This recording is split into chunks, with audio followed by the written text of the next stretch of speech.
कृष्णा सभी भक्तों को।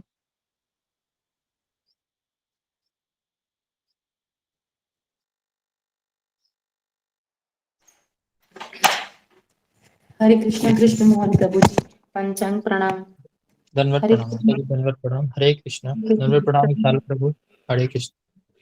हरे कृष्णा विशाल प्रभु पंचांग प्रणाम। हरे कृष्णा रागिनी माता जी पंचांग प्रणाम। हरे कृष्णा कृष्ण मोहन प्रभु दंडोत प्रणाम। धन्यवाद प्रणाम अशोक प्रभु। हरे कृष्णा सभी भक्तों को धन्यवाद प्रणाम।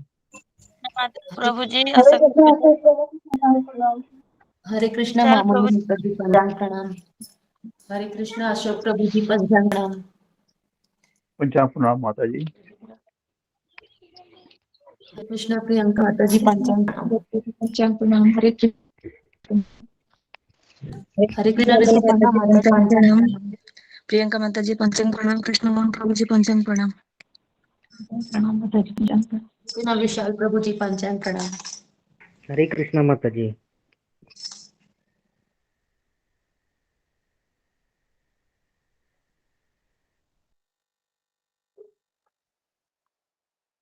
गुरु वंदना माता जी करेंगी, इंटरेस्टेड है। हेलो।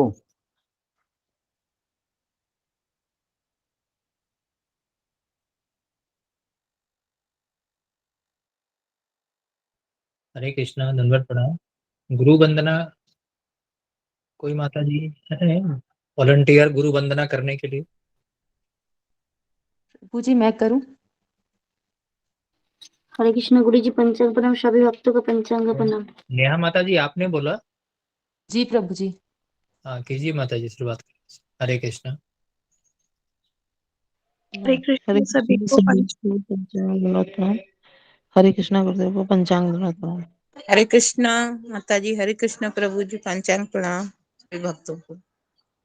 हरे कृष्णा सभी भक्तों को हरे कृष्णा पंचांग प्रणाम।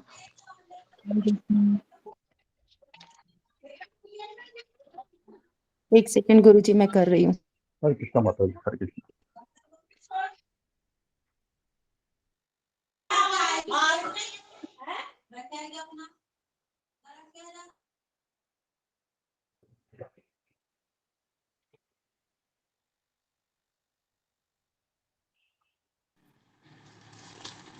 हरे कृष्ण कृष्ण मोहन प्रभु जी। मैं कर रही हूँ। हरे कृष्ण कृष्ण मोहन प्रभु जी। माता जी बोलिए। जासमीन माता जी अच्छे ना, और उसका बेटी का तबीयत खूब खराब है, इसलिए एक पे कर देना, सभी भक्तों मिले। हाँ हाँ ठीक है गुरु जी। जस्मिता पात्र माता जी की बिटिया की बात बोल रही हैं आप? है आरुषा। हाँ हरे ठीक है। कृष्णा प्रभु जी। धन्यवाद प्रणाम। प्रभु जी आज मेरी बेटी का एग्जाम है, प्लीज उसके लिए भी प्रे कर देना। प्रभु जी मैं शुरू करूं? जी नेहा माता जी। हरे कृष्ण। हरे कृष्णा सभी भक्तों को पंचांग प्रणाम। श्री गुरु चरण पद्मा केवल भक्ति सद्मा। श्री गुरु चरण पद्मा केवल भक्ति सद्मा। बंदो मुई सावधान माते। बंदो मुई सावधान माते। जहार प्रसादे भान एव भाव तोरिया जा। जहार प्रसादे भाव एव भव तोरिया जाय। कृष्ण प्राप्ति होए जहाँ हुई ते। कृष्ण प्राप्ति होए जहाँ हुई ते। गुरु मुख परमावाक्य चित ते कोरियो क्या। गुरु मुख पद्मवाक्य चित ते करियो क्या। आर न कोरी हो मने आशा। आर न कोरी हो मने आशा। श्री गुरु चरणे रति ऐसे उत्तम गति। श्री गुरु चरण रति ऐसे उत्तम गति। जे प्रसाद पूरे सर्व आशा, जे प्रसाद पूरे सर्व आशा, चखुदान दिलो जय जन्मे जन्मे प्रभु से, चखुदान दिलो जय जन्मे जन्मे प्रभु से, दिव्य ज्ञान हृदय प्रकाशिता, दिव्य ज्ञान हृदय प्रकाशिता, प्रेम भक्ति जहाँ होते अविद्या विनाश जाते, प्रेम भक्ति जहाँ होते अविद्या विनाश जाते, वेद गाए जहाँ चरिता, वेद गाए जहाँ चरिता, श्री गुरु करुणा सिंधु अधम जनार बंधु, श्री गुरु करुणा सिंधु अधम जनार बंधु, लोकेनाथ लोकेर जीवना, प्रभु गुरुदेव ले लो शरणा, हाँ हाँ प्रभु करो दया देहो मोरे पद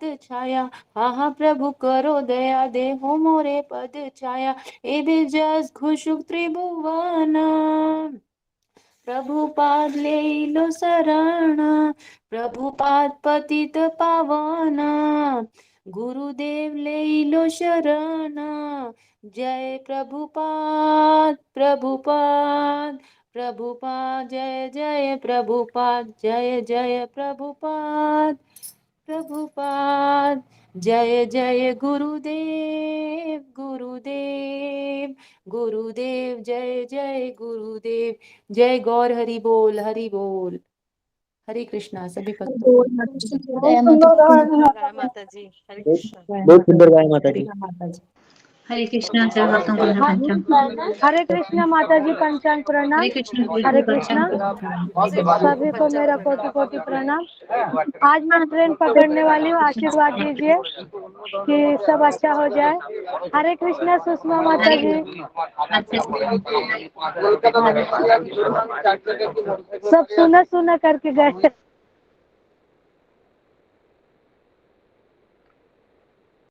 जी मिले सुषमा माता जी। हरे कृष्ण सुषमा माता जी, हरे कृष्णा प्रतिभा माता जी पंचांग प्रणाम। हरे कृष्णा शिखा माता जी हरे कृष्णा पंचांग प्रणाम। हरे कृष्णा सभी को पंचांग प्रणाम। हरे कृष्णा हरे रागिनी कृष्णा माता जी प्रतिभा माता पंचांग जी। प्रणाम। कृष्ण माता जी। सभी को पंचांग प्रणाम। शिखा माता जी पंचांग प्रणाम। हरे कृष्ण सभी भक्तों को पंचांग प्रणाम। हरे कृष्ण।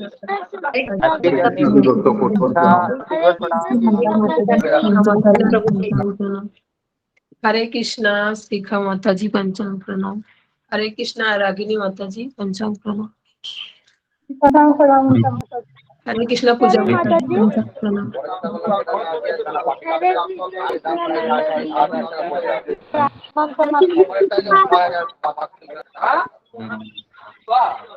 गुरु जी ऑलरेडी ज्वाइन कर गुरु जी लिए। है। म्यूट कर दीजिए। हरे कृष्ण गुरु जी पंचांग प्रणाम। हरे कृष्ण कृष्ण कृष्ण। हरे कृष्णा पंचांग प्रणाम सभी को। हरे कृष्णा हरे पंचांग प्रणाम। हरे कृष्ण गुरु जी पंचांग प्रणाम। हरे कृष्णा हरे हरे कृष्णा हरे गुरु कृष्ण जी गुरु जी पंचांग हरे प्रणाम। कृष्णा सभी पंचांग प्रणाम। हरे कृष्ण पंचांग प्रणाम। हरे हरे कृष्ण पंचांग प्रणाम। हरे राम राम राम हरे। ओके हरे कृष्णा। ओम अज्ञानतिमिरन्धस्य धनञ्जनशलाकया चक्षुरुन्मीलितं येन तस्मै श्रीगुरवे नमः। मुखं करोति वाचालं पङ्गुं लङ्घयति गिरिं यत्कृपातमहं वन्दे श्रीगुरुदीनतारिणम्। जय श्री कृष्ण चैतन्य प्रभु नित्यानंद श्री अद्वैत गदाधर श्रीवासादि गौर भक्तवृंद। हरे कृष्ण कृष्ण कृष्ण हरे हरे हरे राम राम राम हरे हरे। ओके हरे कृष्ण सबका स्वागत है सत्र में। ओके तो कल हमारी जी अनाउंसमेंट हो गया। भक्तों को पंचांग प्रणाम। हरे कृष्ण। गुरु वंदना केवल हुआ है गुरु जी। दंडवत प्रणाम गुरु जी। और अनाउंसमेंट में सर गुरु जी जस्मिता पात्रे माता जी की बिटिया का तबीयत ठीक नहीं है, अभी अभी सुषमा गोराई माता जी ने बताया है। और दूसरा लक्ष्मी ठाकुर माता जी के पुत्र अथर्व सिंह का आज एग्जाम है। तो यही दो लोगों के लिए सब प्रार्थना करनी है। जी जी जी जी ओके। तो हम प्रार्थना भी करेंगे, है ना, जिनका तबीयत खराब है और जिनके एग्जाम है।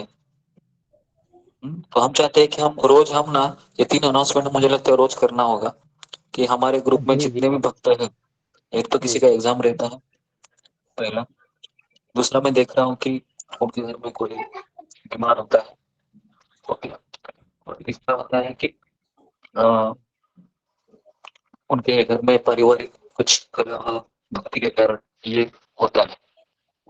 ये कॉमन 3 चीजें हमें तो फिलहाल दिखाई देती है। तो हम ये रोज क्यों ना हम ये रोज 3 अनाउंसमेंट हमेशा ही करते रहेंगे कि जिनके भी भक्त है ना, पूरा भक्त परिवार है ना, स्पेशली नाम लेंगे तो अच्छा ही है, लेकिन इसके साथ हमें कॉमन अनाउंसमेंट हमेशा हम करते रहेंगे, है ना, कि जो भी हमारे भक्त गुरु जी परिवार में और जिनके भी अभी विनीवा माता जी ने अभी तभी लिखा है इसमें चैट बॉक्स में, उनके हस्बैंड के आंखों का ऑपरेशन होने वाला है, तो उन्होंने चैट बॉक्स में अभी देख रहा हूँ। जी जी, तो मैं वही बता रहा हूँ कि जिनका ये ऑपरेशन है ना, जो तो आप क्या कीजिए ना, जितने भी सारे अनाउंसमेंट है ये कम से कम 15 मिनट पहले ही कृष्ण मोहन प्रभु को व्हाट्सएप कीजिए, है ना, तो क्या होगा, वो पूरा प्रिपरेशन के साथ होते हैं, है ना, और कभी कभी ऐसा होता है कि अनाउंसमेंट करते समय आप अचानक उनको बोल देते हैं, तो फिर क्या होता है कि बाकी लोगों को ये मैसेज जाता है कि तभी भी चलता है ना, तो फिर क्या होता है कि ज्यादा ये हो जाते हैं ना, कॉम्प्लिकेशन आते हैं। तो आपका जो अनाउंसमेंट है आप 15 मिनट पहले कृष्ण मोहन प्रभु को या फिर पिछली रात को भी आप उनको भेज दीजिए, ओके जी। तो हम एक बार हरे कृष्ण महामंत्र बोलेंगे। विनीवा माता जी के पति का ऑपरेशन है और जसमिता माता जी की लड़की की तबीयत खराब है, ठीक है। तो सारे भक्तों से निवेदन है, एक बार हरे कृष्ण महामंत्र बोल के उनके लिए प्रार्थना कीजिए। हरे कृष्णा कृष्ण हरे राम राम राम हरे राम हरे राम राम हरे हरे राम राम हरे हरे राम हरे कृष्ण हरे कृष्ण हरे राम राम हरे कृष्ण हरे हरे हरे हरे राम राम राम हरे हरे हरे हरे कृष्ण कृष्ण हरे कृष्ण हरे हरे हरे हरे हरे राम हरे राम हरे कृष्ण राम राम हरे हरे कृष्ण हरे हरे राम राम राम हरे हरे। तो हमेशा हमारे गुरु पूजा रहेगा। और अभी मुझे कुछ नाम लेने थे, मंगल आरती, नरसिंह आरती, तुलसी आरती, चतुर्थी अष्टकम। फिलहाल हम 6 से 6:30 बजे के बीच मंगल आरती में अकेला कर रहा हूँ, है ना। तो सबको ये पैटर्न कैसा लग रहा है, कितने लोग उसको अटेंड करते हैं, फिंगर को रेज कीजिए जरा, कितने सारे भक्त अटेंड कर रहे हैं और इससे आपको एक फायदा हो रहा है कि एक रेगुलरिटी आ रही है। अच्छा ओके, तो कम से कम 11-15 ओके 12-13 लोग कर रहे हैं रेगुलरली, ओके वेरी गुड। तो मैं चाहता हूँ कि आप 6 बजे क्या किए ना, अपने विग्रह के सामने आरती प्लेट लेके खड़े हो जाइए, है ना। जैसे मैंने प्रतिभा माता जी को देखा था कि वह, है ना, अपने पति के साथ कर रही थी, तो ये सबसे आइडल है ना। अपने परिवार के साथ आप उसी समय पे आरती कीजिए, है ना, और धूप है, दीप है, जो मैंने कल सिखाया था उस तरीके से आप मंगल आरती, तुलसी आरती, नरसिंह आरती, सारा मॉर्निंग प्रोग्राम कर सकते हैं, ओके जी। तो ये चीज मुझे बता दी थी, ओके। तो इसके लिए भी हम नाम बाद में सजेस्ट करेंगे। हम चाहते हैं कि वही पैटर्न रहे हमेशा, कि कम से कम 10 से 15 मिनट मंगल आरती होनी चाहिए, क्योंकि अभी जो मंगल आरती का पैटर्न है ये केवल मंगल आरती गा के छोड़ देते हैं, लेकिन हम प्रभुपाद का प्रणति मंत्र भी नहीं गाते हैं और पंचतत्व प्रणाम मंत्र भी नहीं गाते हैं और हरे कृष्ण महामंत्र भी नहीं गाते, और प्रेम ध्वनि भी सबको आना चाहिए, उसको भी याद कीजिए। तुलसी आरती 5 मिनट में होनी चाहिए, तुलसी आरती 7 मिनट, चैतन्य शिष्टाष्टकम 5 मिनट, और नाम अपराध और वैष्णव प्रणति मंत्र 5 मिनट। तो इस तरीके से आधे घंटे में पूरा कवर हो जाना चाहिए, है ना। तो इस तरीके से ठीक है। तो अभी हम आगे बढ़ते हैं। तो आज का सत्र हमने अभी मैं जगन्नाथपुरी में आया हूँ। तो जी, कल हमारा मायापुर यात्रा है वो समाप्त हुआ। उसके पश्चात हम यहाँ पर आए। तो घर में काफी सारी जिम्मेदारियां हैं। तो 15 दिन से मैं बाहर ही हूँ, तो मुझे जाना होगा, है ना। जी, तो जी, तो अभी हम आगे बढ़ते हैं सत्र को। तो कल हमने क्या चर्चा की थी, उसके बारे में कोई मुझे बताएगा? फिंगर को रेज कीजिए। उसके पश्चात हम आगे जाते हैं। जी, तो कल हमने यात्रा का, है ना, यात्रा हम जब प्रस्थान करते हैं तो उसका मनोभाव हमने कम से कम 1.25 घंटा 1.5 घंटा हम लेक्चर दिए थे उसमें, गदा भवन के सामने गार्डन में। जी, कौन मुझे बताएगा कल हमने सुबह क्या चर्चा किया? ओके, चलो कृष्ण। ओके मीना कुमारी। ओके ठीक है, मीना कुमारी माता जी आप बोलिए। हरे कृष्णा गुरुदेव, पंचांग दंडवत प्रणाम। कल आपने जो है बहुत ही सुंदर चर्चा की। नवदीप धाम यात्रा का कल अंतिम दिवस था, सब लोग वापस जा रहे थे। तो आपने कहा कि धाम यात्रा में हम जिस भाव से आते हैं उसी भावना से अगर हम वापस जाते हैं तो समझिए लाभ हुआ। ऐसा मतलब परम पूज्य राधानाथ स्वामी जी महाराज मतलब कहते हैं।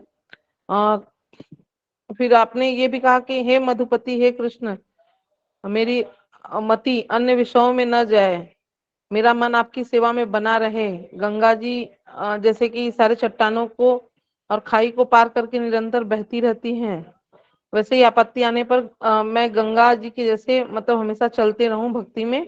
कुंती महारानी का ये प्रसंग जो है आपने जो है परम पूज्य राधानाथ स्वामी जी महाराज के वो पुस्तक में है, जीवन का अनोखा सफर, ये वर्णन किया आपने। फिर उसके बाद जो है गुरु मुखे पद्म वाक्य चित्ते करिए क्या आर न करी है मने आशा। और आपने मतलब एक प्रश्न भी पूछा था उसमें कि जो है कोई एक वाक्य में बता सकता है, तो इसमें शायद माता जी ने बताया था। और ये मतलब आया था इसी इसी मार्ग पर चलना है हमको मतलब। और नहीं तो हम जैसे किसी धाम में जाते हैं तो बंदर अपने मन से जाएंगे, तो अपने मन से कहीं भी विचरण करते हैं, तो एक बंदर की का उदाहरण दिया आपने कि हम एकदम बंदर के भांति जो है इधर उधर घूमते रहेंगे। और आपने कहा कि परम पूज्य राधानाथ स्वामी जी महाराज कहते हैं कि शरीर जब तक एक शेड्यूल से नहीं चलता है तो उसे आनंद नहीं मिलता है। तो बहुत ही सुंदर। और फिर उसके बाद जो है अपने भक्ति सिद्धांत सरस्वती ठाकुर जी महाराज का वृंदावन कथा, जो कि वृंदावन यात्रा पे वो लेके गए थे सबको, तो वहां पे वो अंतिम दिन था, उनको दूसरी सुबह जाना था। तो उसमें वो बोल रहे थे कि मैं प्रवचन मतलब देने जा रहा हूँ। तो उसमें से 90% शिष्य जो है वो चले गए, जो वो बोले कि मुझे दर्शन करने जाना है। और वहां पे प्रभुपाद जी भी एक दिन के लिए गए थे, ऐसा मतलब मुझे लग रहा वही प्रसंग है। तो वो बैठे सुन रहे थे, और बाकी 90% लोग, कोई बोला कि सेवा है, कोई बोला मुझे जाना है दर्शन करने, सब लोग चले गए। तो वहां पे भक्ति सिद्धांत सरस्वती ठाकुर जी महाराज कहते हैं कि जितने लोग भी गए हैं वो आंखों का मसाज करने के लिए गए हैं, ऐसा आपने बताया। और आपने कहा कि धाम में जो है हम लोग जब एक साथ रहते हैं, एक साथ सहयोग करते हैं, किसी को किसी भक्त की वजह से हमें मतलब कठिनाई होती है, किसी भक्त की वजह से हमें सहयोग मिलता है, सुविधा नहीं होती है, तो लेकिन हमें सारी नकारात्मकता को छोड़ के हमें जो है केवल ये मक्खी की भांति विष्ठा पे नहीं बैठना, हमें तितली की भांति जो है मतलब फूल पे बैठना है, मतलब कि अच्छी चीजों को ही ग्रहण करना है। फिर आपने बताया कि परम पूज्य राधानाथ स्वामी जी महाराज जैसे जीवन के अनोखा सफर में वो गंगा माता कैसे उन्हें लेसन सिखाती है, वो वाला उदाहरण आपने यहाँ पे बताया कि कैसे वो कीचड़ में भी खींच लेते हैं और कैसे जो है, तो ऐसे ही जो है हमें भी धाम में मतलब सीखने को मिलता है, ऐसा जो है था गुरुदेव जो है। और गोद्रुम द्वीप के बारे में भी आपने चर्चा की कि चैतन्य महाप्रभु का मतलब आविर्भाव दिवस जो आने वाला है उसमें उपवास कैसे करना है, फिर उसके एक दिन बाद जो है जगन्नाथ मिश्र उत्सव पर भी चर्चा की आपने, और आपने कहा कि फिर से एक उद्धरण आप गुरुदेव का दिए परम पूज्य राधानाथ स्वामी महाराज की, जब हम धाम से घर की तरफ जा रहे हैं तभी हमारी यात्रा आरंभ होती है। फिर आपने गोद्रुम द्वीप के 8 जगहों का नाम लिखा, जिसमें सुरभि कुंज, भक्ति विनोद ठाकुर का घर, सुवर्ण विहार, आम्रघाट, नरसिंह पल्ली, हरे क्षेत्र, अलक, नंदा नदी, गौरदह। और गोद्रुम द्वीप को आपने संकीर्तन के लिए जाना जाता है ऐसा बताया, और नरसिंह पल्ली के पश्चिम तरफ अलकनंदा नदी बहती है, और सुरभि कुंज वही है जहाँ पे इंद्र जो है सुरभि गाय के साथ आए थे आराधना करने के लिए, जब उन्होंने गोपियों के प्रति अपराध किया था। तो और उसके बाद जो है मतलब अपनी आपके द्वारा बताया गया कि गोद्रुम द्वीप जो है सुरभि कुंड से अभिन्न नहीं है, और यहीं पर मार्कंडेय ऋषि को गौर कृपा प्राप्त हुई थी, इसका भी वर्णन हुआ। फिर उसके बाद ये वर्णन आया कि चैतन्य महाप्रभु, अगर कोई पूछे कि चैतन्य महाप्रभु को क्या आवश्यकता थी मतलब इस अवतार में आने की, तो कहा कि आप लोग ये बताइएगा, कृष्ण जो है वो जानना चाहते हैं कि राधा रानी का भाव जानना चाहते हैं कि उनको किस तरह से आनंद मिलता है, तो इसलिए वो चैतन्य महाप्रभु के रूप में आविर्भाव उन्होंने किया। और इसमें आपने शक्कर का उदाहरण भी दिया कि शक्कर की मिठास जो है किसको पता है, तो चींटी को पता है। और फिर उसके बाद फिर से जो है परम पूज्य राधानाथ स्वामी जी महाराज का आपने उदाहरण दिया कि हमें जो है धाम के बारे में केवल श्रवण करना चाहिए, उसे आंखों से नहीं देख सकते हैं। और फिर एक बहुत ही सुंदर कि मन को ही क्यों दोष दिया जाता है, तो इसमें एक वो शायद मैंने नोट नहीं किया कि हे दुष्ट मन, आप किस तरह के वैष्णव हो, माथे रे तिलक, गले रे माला, और आपने फिर हंस के कहा कि कली का चिन्ह है ये, ऐसा। और फिर आप उसमें हमें काफी चीजें समझाना चाहते थे कि मतलब अगर हम ये माथे पे तिलक और गले में माला धारण करते हैं तो हमें उसका महत्व समझना चाहिए, न कि जो है केवल प्रदर्शन के लिए ये हो। और फिर इसमें था कि हे मेरे प्रिय मन, गोद्रुम जंगल की आराधना करो, और जिससे आप भगवान की लीलाओं को देख सकते हैं, लेकिन पहले लीलाएं देखने के पहले आपको उन्हें सुनना चाहिए। लीलाएं ऐसे तुरंत नहीं देखने को मिलेगी, आपको मतलब श्रवण करना होगा। उसके बाद गुरुदेव जो है मर्चेंट नेवी का आपने उदाहरण दिया कि कैसे वहां पे जो है 7-7 दिन तक ऐसे जहाज जो है लंगर में रहता था, तो उस समय का भी आपने उदाहरण दिया।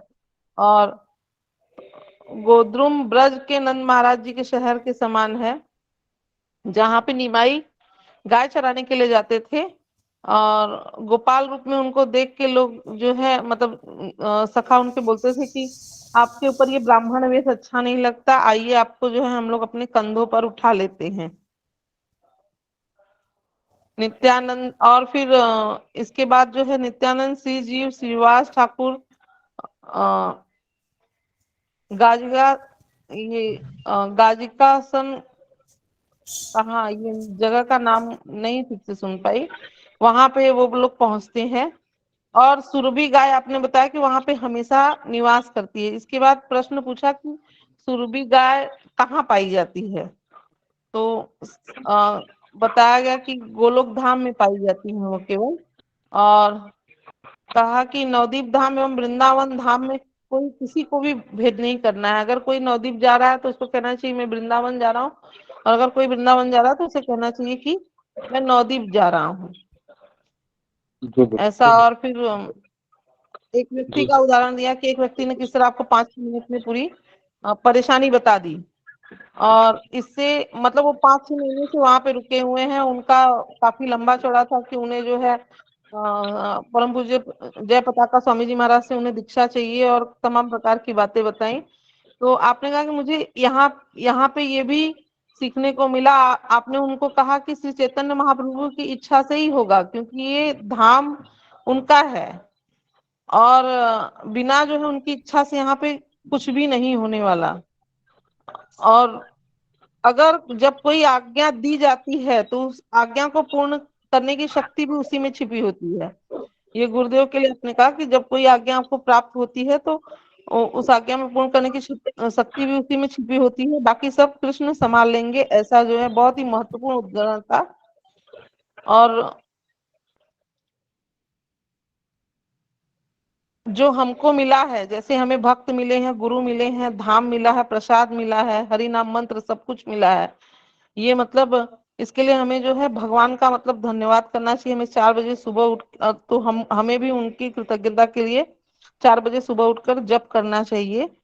और ये परम पूज्य राधानाथ स्वामी जी महाराज का भी आपने यहाँ पे फिर से वर्णन किया। और एक वृंदावन में दंडवत परिक्रमा करने वाले जो है प्रसंग का वर्णन किया कि किस प्रकार जो है वो 108 पत्थर रख के वहीं पे एक बार जो है परिक्रमा करते थे, तो वहां पे फिर उन्होंने कृष्ण भगवान की फोटो लगा रखी थी छोटी सी।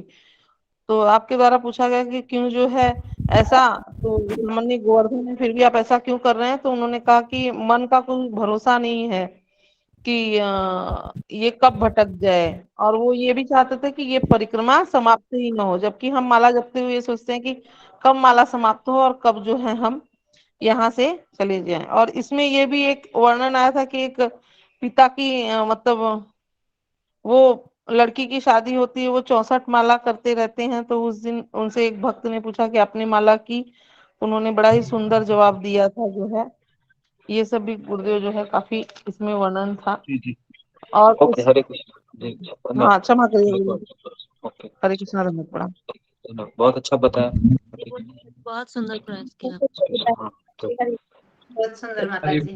हरि बोल हरि माता जी, बोल। बहुत सुंदर बताया। मूर्ति को कुछ लिखा था माता जी, बताया क्या मैंने उसमें। हरे कृष्ण भगवान, सब कुछ गुरुदेव ने बताया। जी जी, हरे कृष्ण। Very good. तो सबसे पॉइंट मुझे इसमें ज्यादा हाईलाइट करना था कल के लेक्चर में से, जब भी कोई आज्ञा आती है तो आगे के साथ क्या आती है, उस आज्ञा को पूर्ण करने की जो शक्ति है वो भी उसी के साथ आती है। तो ये मैंने परम पूज्य राधानाथ महाराज के मुखों से सुना था। इसके लिए आज्ञा है वो हमको पूर्ण करने का प्रयास करना चाहिए। श्रील प्रभुपाद जी बड़ी बड़ी आज्ञा देते थे अपने शिष्यों को।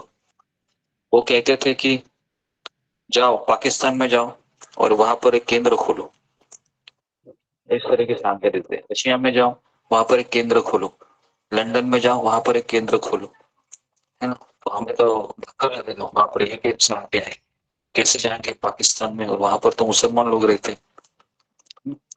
तो प्रभुपाद इस तरह से आज्ञा देते थे, है ना।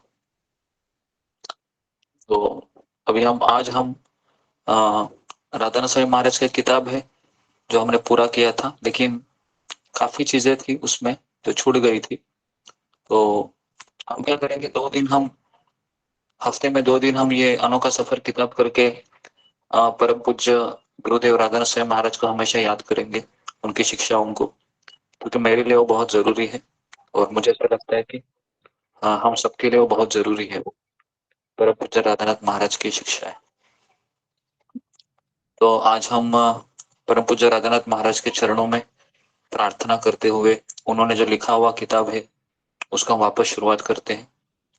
ओके, तो सबसे पहले उस किताब के जो अगर अगर आप उस किताब को खोलेंगे तो सबसे पहले है आमुख है। आमुख मतलब एक तरीके से इस किताब का सबसे एक सस्पेंस पॉइंट, सस्पेंस। हालांकि ये जो अभी हम आमुख पढ़ने वाला हूं मैं, तो ये परम पूज्य राधानाथ स्वामी महाराज श्रील प्रभुपाद को मिलने के पहले यही चीज उनके जीवन में होती है, और उसके बाद वो प्रभुपाद जी से मिलते हैं। और ये अभी शिव जी के मंदिर में पशुपतिनाथ में नेपाल में ये इंसिडेंस है जिससे हम इस किताब की शुरुआत करेंगे। तो मैं इस किताब को अभी पढ़ने जा रहा हूँ। सबसे पहले मैं गुरु महाराज राधानाथ महाराज का स्मरण करके उनसे आशीर्वाद की याचना करता हूँ कि हम सभी भक्तगण आपके इस जो चरित्र है ना, उनसे काफी शिक्षाएं हमने ली है, लेकिन फिर भी हम चाहते हैं कि और हम इसका मंथन करें और हम इसको पिए ताकि हम भी आप ही की तरह आपके पद चिन्हों पर है ना चल के कृष्ण को प्राप्त करने का हम ध्येय बना सके। तो इन्हीं शब्दों से हम इस किताब के वापस एक बार शुरुआत करते हैं। तो महाराज लिखते हैं कि नेपाल में एक नदी है जिसका नाम है बागमती नदी, और ये बागमती नदी है, ये हिमालय के बर्फीले जल से बाहर निकलती है। बहुत ठंडा पानी रहता है। आप सोच सकते हो हिमालय की बर्फीले उस पहाड़ी से ये जल निकलता है बागमती नदी का। महाराज ने कहा वहां पर मैंने देखी कि राख के दो ढेर थे। राख मतलब जो चिता जलाने के बाद जो काले कलर का बोलते हैं ना, उसको राख कहते हैं।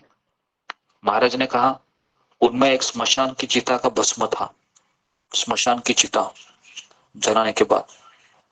और दूसरा होता है यज्ञ स्थली की पवित्र राख। यज्ञ स्थली में आपको पता है, जैसे हमने गए थे तो विनोद बिहारी के यहाँ पर यज्ञ किया था, जैसे ही यज्ञ समाप्त हुआ पूरा उसकी राख वहां पर थी। महाराज कह रहे कि मेरे सामने दो राख के ढेर थे, एक स्मशान की चिता का भस्म था और दूसरा यज्ञ स्थली की पवित्र राख थी। और महाराज कह रहे थे मेरा शरीर मात्र एक कोपिन से ढका हुआ था केवल,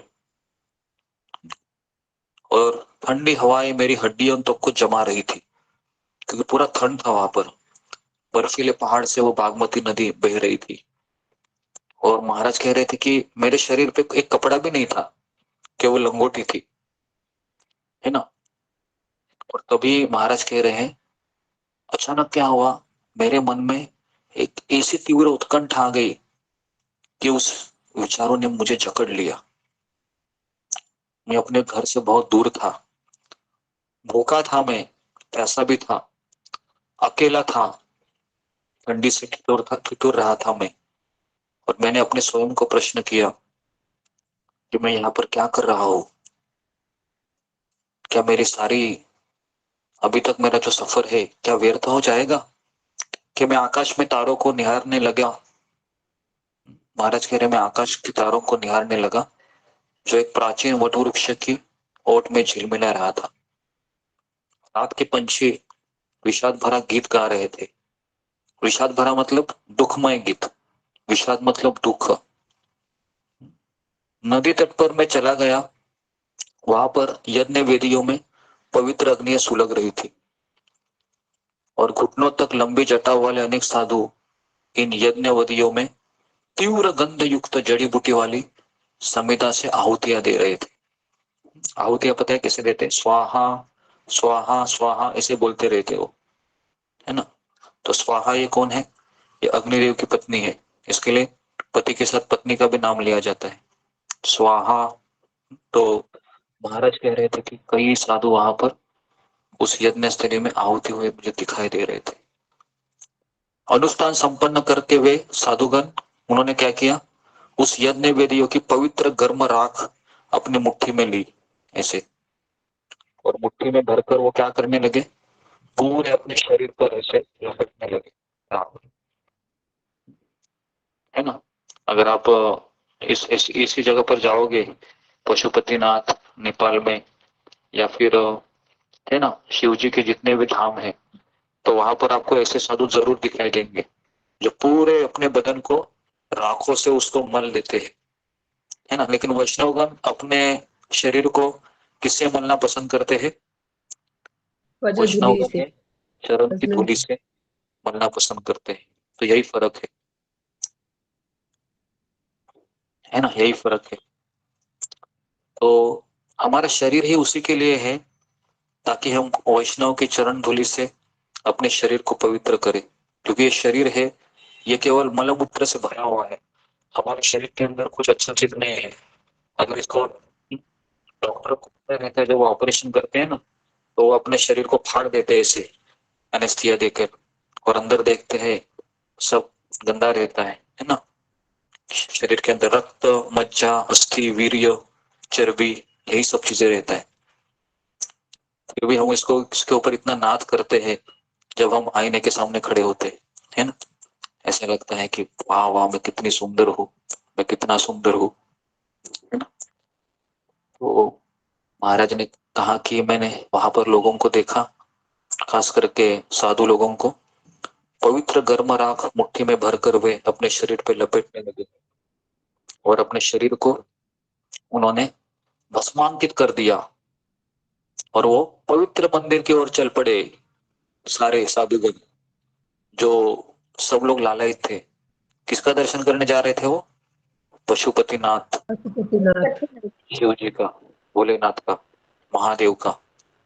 महाराज कह रहे थे मैं नेपाल में था तो भी 1971 के वसंत ऋतु का मौसम था वो। वसंत ऋतु मतलब कब का होगा महीना? मुझे लगता है कि फरवरी का होता है गुरु, फरवरी का लास्ट हाँ, मतलब फरवरी में आता है। जी जी, कभी मई में आता है, पता नहीं मुझे वसंत ऋतु कब आता है। ओके जी। तो महाराज कह रहे थे कि 1971 की वसंत ऋतु का मौसम था। आज रात मानो तीर्थयात्रियों की बाढ़ से आई थी, बहुत सारे तीर्थयात्री आए थे तभी वहां पर। और महाराज कह रहे थे मैं हाल ही में मैंने किशोरावस्था की 40 को पार किया था, मैं केवल 20 साल का था। महाराज कह रहे 20 साल केवल। आप सोच सकते हो 20 साल का एक लड़का है, अमेरिका से आते हैं पशुपतिनाथ में, है ना। महाराज कह रहे मैं शिकागो के स्थित अपने घर से दूर था, दुनिया के दूसरे छोर पर। मैं वहां पर महसूस कर रहा था कि मैं एक पवित्र स्थान के आश्रय के लिए मेरा हृदय तड़प रहा था और मैं मार्गदर्शन के लिए मैंने प्रार्थना करना चाहा। अभी मैंने देखा कि 1 घंटा पहले ही एक प्राचीन मंदिर की तरफ गया था मैं, और जिसके ऊंचे और विशाल दरवाजों पर महाराज कह रहे थे कि सिंह, सर्प, देवी देवताओं की अनेक प्रतिमाएं खचित थी। और आकाश युक्त रोमांच का अनुभव करते हुए मंदिर में प्रवेश हेतु जैसे ही मैंने पत्थर की सीढ़ियां चढ़ना आरंभ किया, एक चौकीदार ने मुझे देख लिया, मेरी छाती पर अपने डंडे से आघात कर दिया। मैं घुटनों के बल पर गिर पड़ा, मेरी सांस मानो छाती में ही अटक गई। दोनों तरफ पुलिस से संरक्षित हुआ चौकीदार मेरा रास्ता रोककर जोर से चिल्लाया, तुम विदेशी हो, यहां से निकल जाओ, तुम विदेशी हो, यहां से निकल जाओ। पगड़ी बांधे उनका मुखिया जो सैनिक के वेश में था मेरे सामने गुस्से से आ गया और उसने अपनी लाल आंखें मुझे दिखाई और उसने डंडा भी दिखाया और कहा ये पाती पढ़ो, देखो यहाँ पर क्या लिखा है, विदेशियों का प्रवेश वर्जित, no foreigner allowed inside the temple, निकल जाओ यहां से। वह गर्जा, अगर तुमने दोबारा प्रवेश करने की चेष्टा किया तो क्या होगा, तो बहुत मार खाओगे, जेल में ठूस दिए जाओगे। और मैं वही जानता हूं। और वो कहता है मैं नहीं जानता हूं कि ये जो भीड़ है ना यहाँ पर इतनी दिख रही हो, ये भी तुम्हारा क्या हाल करेगी। अपने अधीनस्थ लोगों को उसने सतर्क रहने का आदेश दिया। आकाश को मैं भटकते हुए नदी के तट पर चला आया। अभी यहाँ पर एक चीज देखने को मिलता है, अगर ये मेरे साथ और आपके साथ होता था यही चीज, है ना, मान लो कि हम फॉरेनर है ना, और हम भारत में आए हैं और मुझे किसी ने जोर से डंडा देकर कहा वापस आओगे ना तो हाथ पैर तोड़ दिया जाएगा, जेल में डाल दिया जाएगा, है ना। तो हम क्या वापस जाने की हिम्मत करोगे? क्या लगता है? हम तो बिल्कुल नहीं करेंगे, बराबर ना। बोलेगा कि ठीक है, पशुपतिनाथ को बोलेंगे, है ना, अभी हम जाते हैं, टाटा बाय बाय, दूसरी जगह पर जाते हैं। लेकिन मुझे महाराज का यहाँ पर एक विशेष गुण हमको दिखाई देता है कि महाराज में दृढ़ निश्चय इतना था, उन्होंने रिस्क ले लिया, अपनी जान वापस जोखिम में डाल दी। और यहाँ पर जब शिवजी ने देखा कि ये लड़का है अपने जान की परवाह भी किए बिना मेरे पास आना चाहता है, ये शिवजी को महाराज का गुण बहुत अच्छा लगा। और इसी के कारण ही परम पूज्य राधानाथ साईं महाराज को पशुपतिनाथ की कृपा मिली। तो अभी हम आगे देखेंगे किस तरह से वो कृपा मिली। महाराज ने कहा कि मैं वापस पीछे आ गया और साधुओं को देखा था मैंने वहां पर कि वो क्या कर रहे थे। पूरी जो राख है वो अपने इसको लगा रहे थे, है ना, अपने शरीर को। तो महाराज का मुझे भी एक आइडिया आया।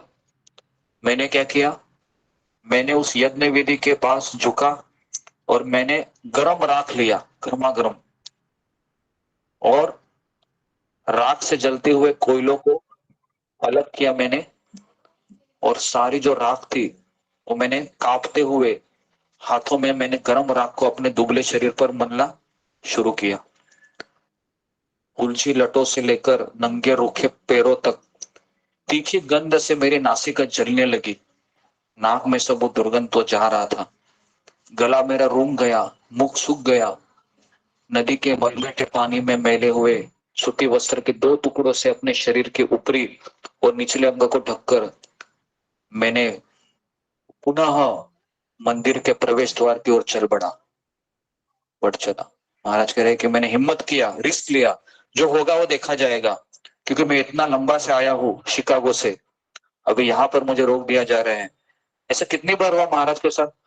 बहुत बार हुआ, ये एक बार नहीं हुआ है, बहुत बार हुआ है। लेकिन महाराज है वो रुके नहीं। और इसलिए इस जो किताब का जो श्लोक है, जो कुंती महारानी कहती है कि गंगा मैया कभी रुकती नहीं है, गंगा मैया चलती रहती है, हमेशा चलती रहती है। और इसके लिए यहाँ पर हम परम पूज्य राधानाथ स्वामी महाराज को, है ना, गंगा मैया की तरह हम देख रहे हैं। वो कभी रुके नहीं, वो, है ना, चलते रहे। और यहाँ पर हमको वही चीज यहाँ पर दिखाई दे रही है कि महाराज कहा कि मैं वापस मंदिर के द्वार की ओर चल पड़ा। छाती के भीतर मेरा दिल जोर जोर से धड़क रहा था। ऐसा नहीं था कि महाराज का जो होगा वो देखा जाएगा।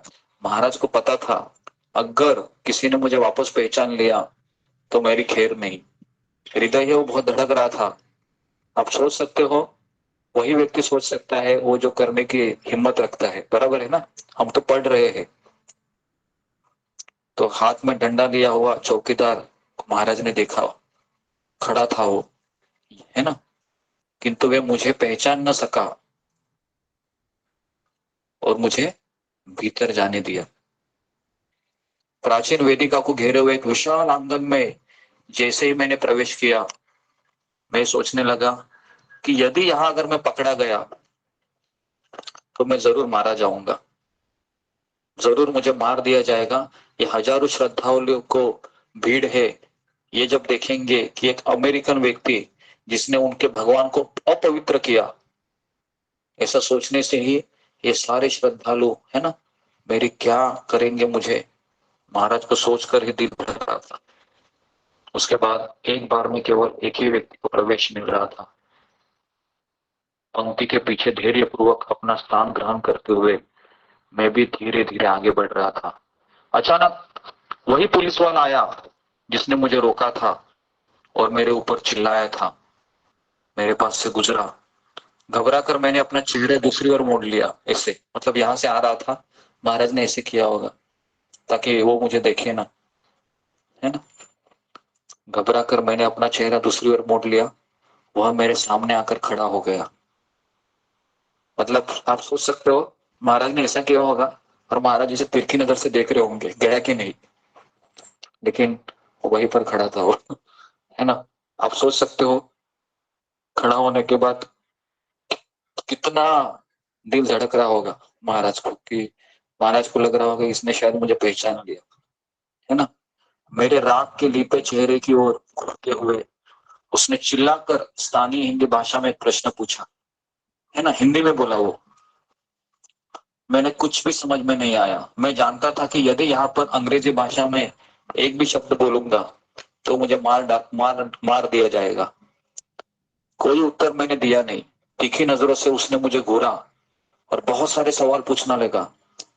एक बार कुछ ज्यादा ही तेज आवाज में मेरे मन में भयानक विचार कान धरने लगे। वर्षों तक नेपाल की गंदी जेलों का स्मरण होने आया कि अभी मुझे इस नेपाल की गंदी जेलों में सड़ना होगा। उससे भी कुछ बुरे परिणाम की आशंका उठने लगी। यह समझते हुए कि वह सुरक्षा अधिकारी किसी भी संदेहास्पद स्थिति को भांपने के लिए पूरी तरह से प्रशिक्षित किया गया होगा। मैं भी अटकले लगाने लगा और कहीं उसने मुझे पहचान तो नहीं लिया। मैं भाव शून्य चुपचाप खड़ा रहा। महाराज कह रहे कि मैं ऐसे खड़ा रहा वहां पर। मेरे मस्तिष्क में एक विचार आया और अचानक महाराज ने क्या किया, अपने हाथ से ऐसे मुंह ढक लिया अपना और अपनी दूसरी हथेली को हवा में दाएं बाएं हिलाया ऐसे। इसका अर्थ क्या है? इसका अर्थ है महाराज कहना चाह रहे थे कि मैंने मौन व्रत धारण किया है, मैं मौनी बाबा हूं। तो इस तरीके से जो व्रत लेते हैं ना, वो इसी तरीके से सामने वालों को बताते हैं। तो महाराज ने सोचा कि ये आइडिया अच्छा है, तो महाराज ने कहा कि मैंने भी ऐसे ही किया।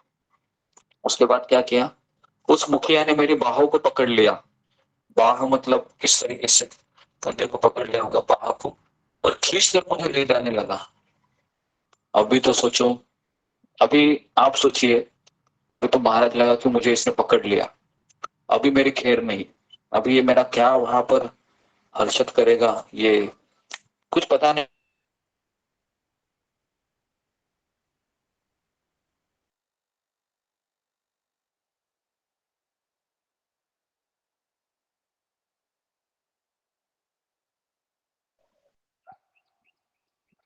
आवाज नहीं आ रही गुरु जी। आवाज नहीं आ रहा है।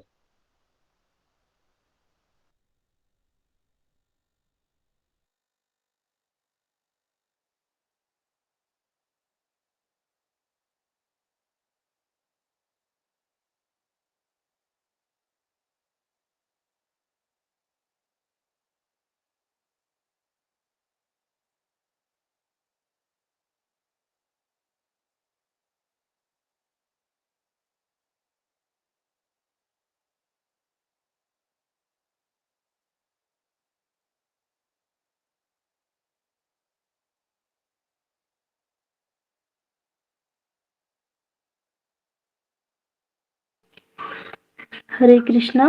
गुरु जी की आवाज नहीं आ रही है। नहीं आ रही नहीं माता जी नहीं आ रही है। सही बात है।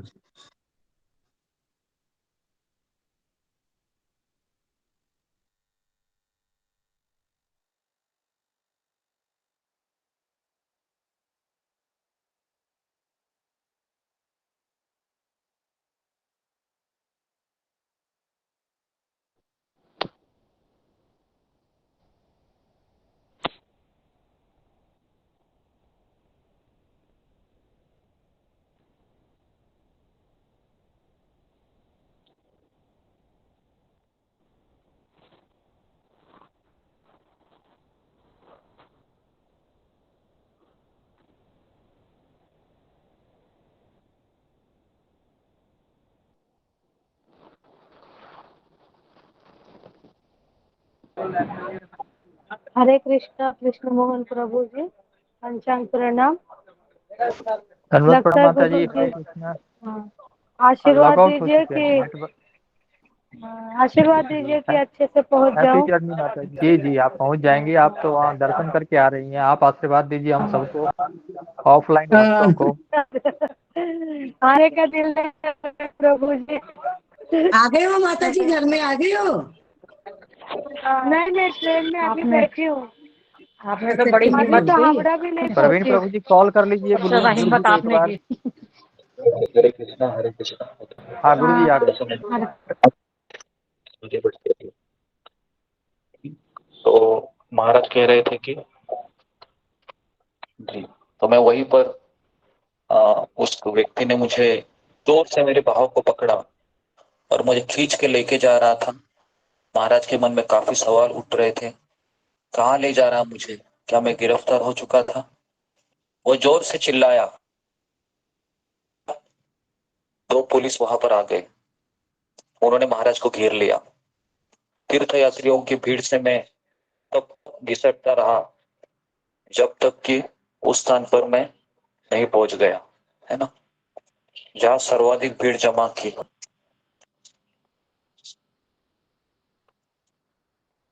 महाराज कह रहे कि अचानक मुझे उसने कहां पर खींच लिया, जहां पर ऐसा स्थान था, सबसे ज्यादा भीड़ वहां पर ही थी, और अपने डंडे लहराते हुए मुझे पकड़ने वाले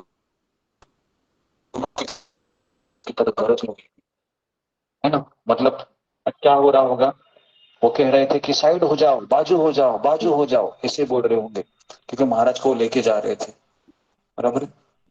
तो इस तरीके से महाराज कह रहे कि मैं प्रतीक्षा कर रहा था कि मेरे साथ क्या हो रहा है।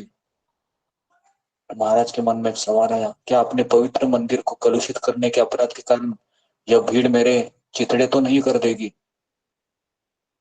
क्या मेरी जोर से पिटाई होने वाली है सार्वजनिक तौर पर?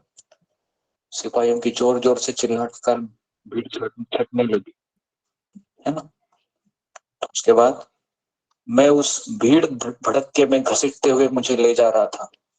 इतने में मैंने अपने आप को सीधा वेदी के समक्ष खड़ा किया। वेदी मतलब जो विग्रह है ना। वेदी मतलब पशुपतिनाथ में आपने क्या देखा है, मैं तो कभी गया नहीं है।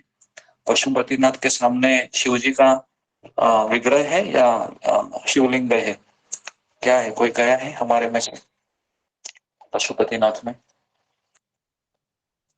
कोई नहीं गया है। हरे कृष्णा गुरुदेव, वहां पे उनको सिर है। मैं गई नहीं हूँ, मैंने इसे यूट्यूब पे सुना था, पढ़ा था।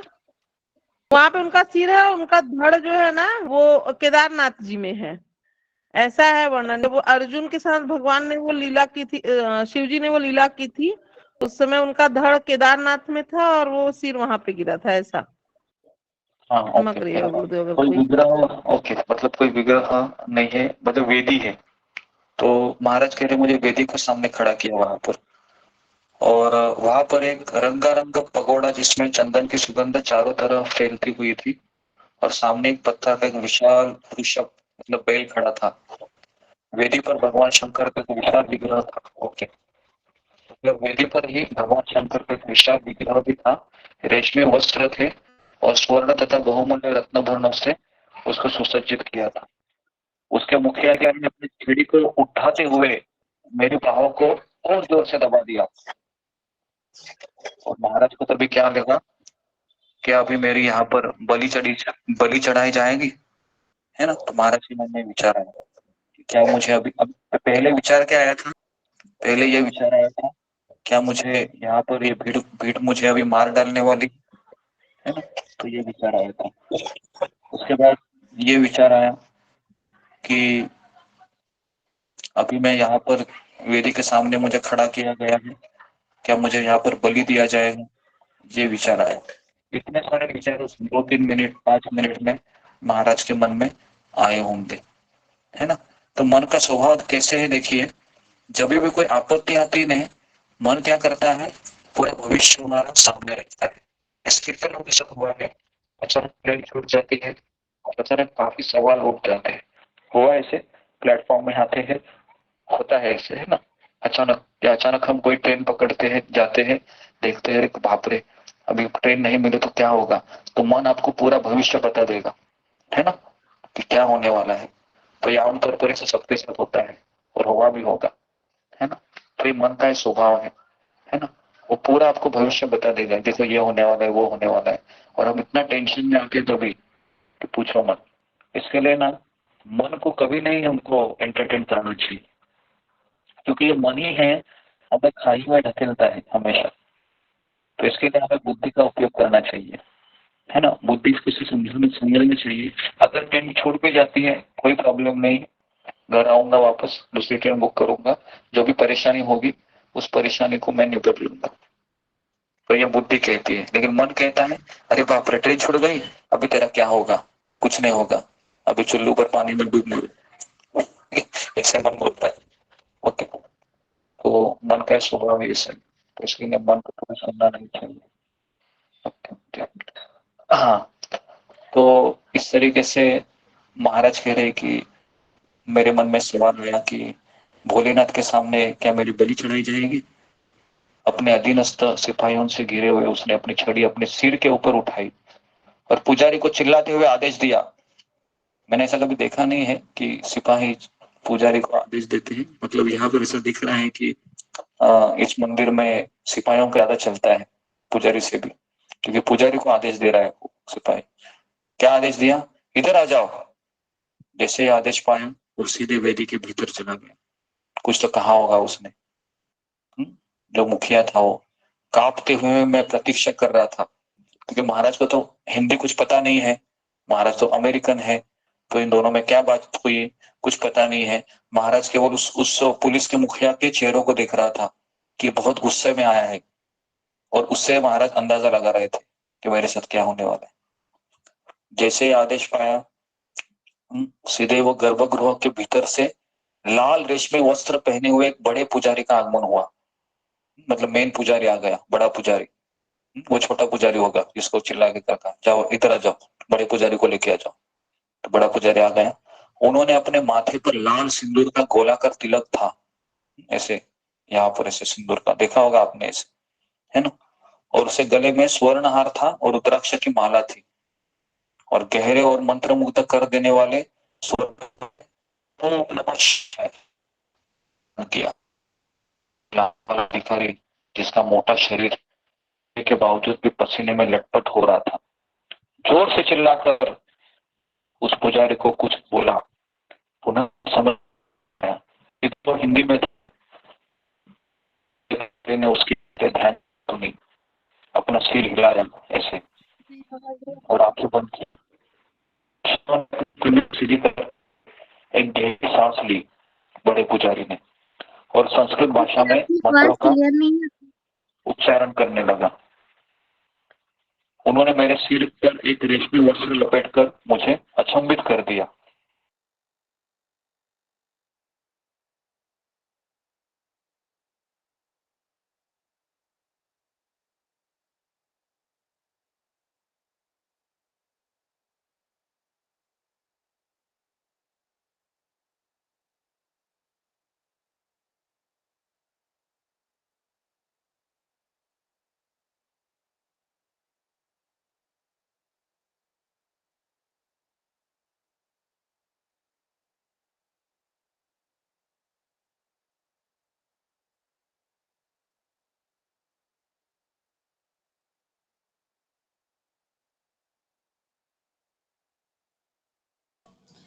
मुझे गुरु जी की आवाज नहीं आ रही है, आप लोग को भी नहीं आ रही है?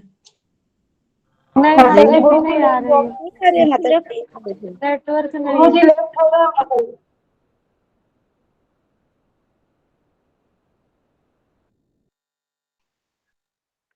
रागिनी माता जी गले में क्या हो गया? हरे कृष्णा जी, उमा माता जी।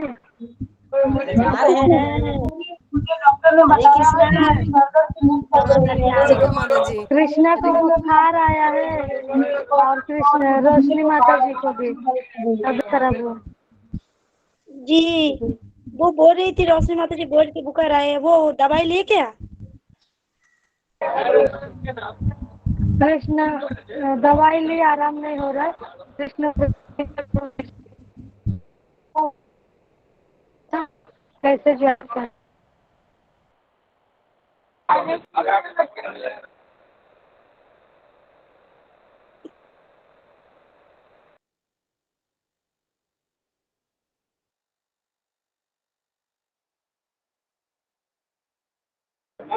हरे कृष्णा यशोदा मैया।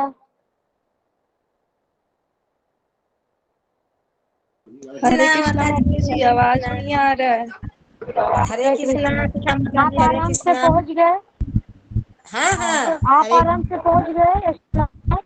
हाँ माता जी, हम पहुंच गए आराम से। मेरे दांत में बहुत दर्द है, दांत निकलवाने जाओ। हरे कृष्णा जी, माता जी हरे कृष्णा। हरे कृष्ण। आप पहुंच गए? हरे कृष्णा जी, उमा माता जी। हरे कृष्ण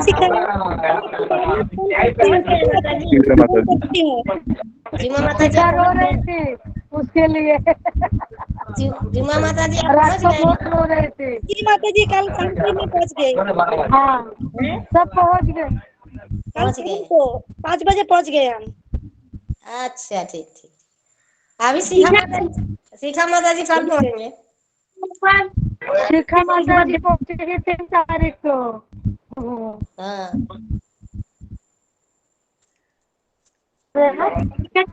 मेरा 3 दिन का सफर है ना। रानी क्या कर वो तो सुषमा माता जी के पास है, ठीक है। मैं तुमको फोन करती हूँ क्लास के बाद, ठीक है।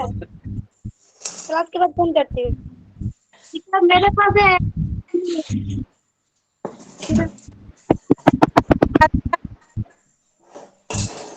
झूमा माता जी पंचांग प्रणाम, पहुंच गए हो आप?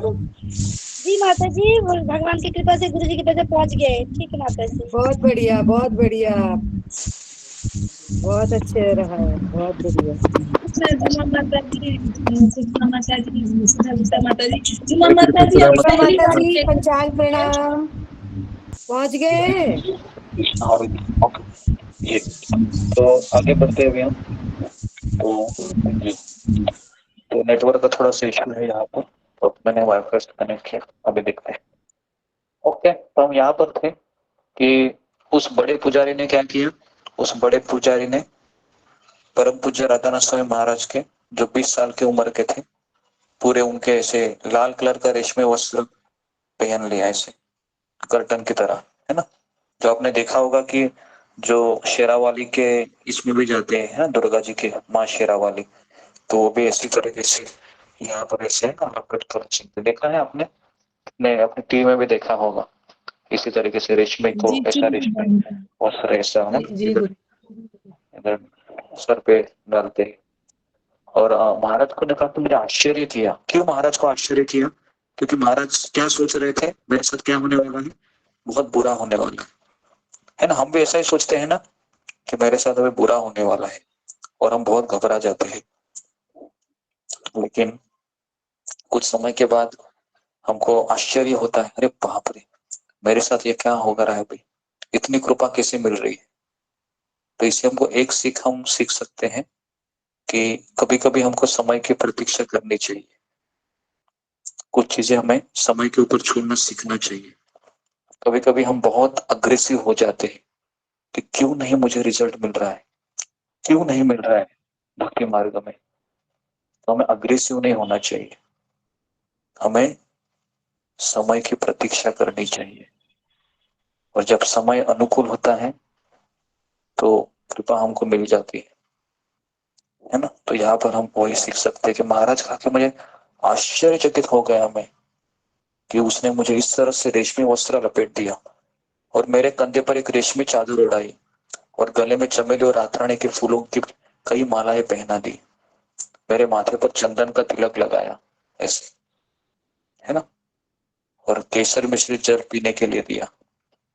महाराज ने कहा कि मैं स्तब्ध हो गया। वो पुलिस वाले मेरे पीछे विशाल भीड़ को रोक रहा था पीछे, क्योंकि अभी वो पुलिस वाला महाराज के पास नहीं था। वो क्या कर रहा था, वो उस भीड़ को रोक रहा था। क्यों रोक रहा था? क्योंकि महाराज को वहां पर कोई तकलीफ ना हो। महाराज कह रहे थे कि मुझे भगवान की पूजा का विशेष अवसर मिल सके और मेरे मंदिर की ओर से मेरा सम्मान हो सके, इसके लिए उस पुलिस ने उस भीड़ को रोका था। महाराज ने कहा कि मेरा नम्रता से सर झुक गया। महाराज में एक चीज मैंने देखी थी, नम्रता है ना, इनबिल्ट थे। इनबिल्ट मतलब वो पहले से महाराज है ना। अभी यहाँ पर देखिए, यहाँ पर महाराज अभी तक प्रॉपर से मिले भी नहीं थे, है ना, मतलब पूरी तरीके से समर्पित भी नहीं थे इस फॉर्म में। लेकिन ये अनुभव से भी महाराज अहंकारित नहीं हुए। उल्टा महाराज कह रहे हैं कि इस अनुभव से मैं और विनम्र हो गया, मेरा सिर और झुक गया विनम्रता से। और उस पुलिस अधिकारी ने हाथ जोड़कर मुझसे आशीर्वाद मांगा। आप सोच सकते हो, महाराज से उसने आशीर्वाद मांगा कि मुझे आप आशीर्वाद दीजिए, और वहां से वो चला गया। अभी महाराज के मन में कई सवाल वापस आए।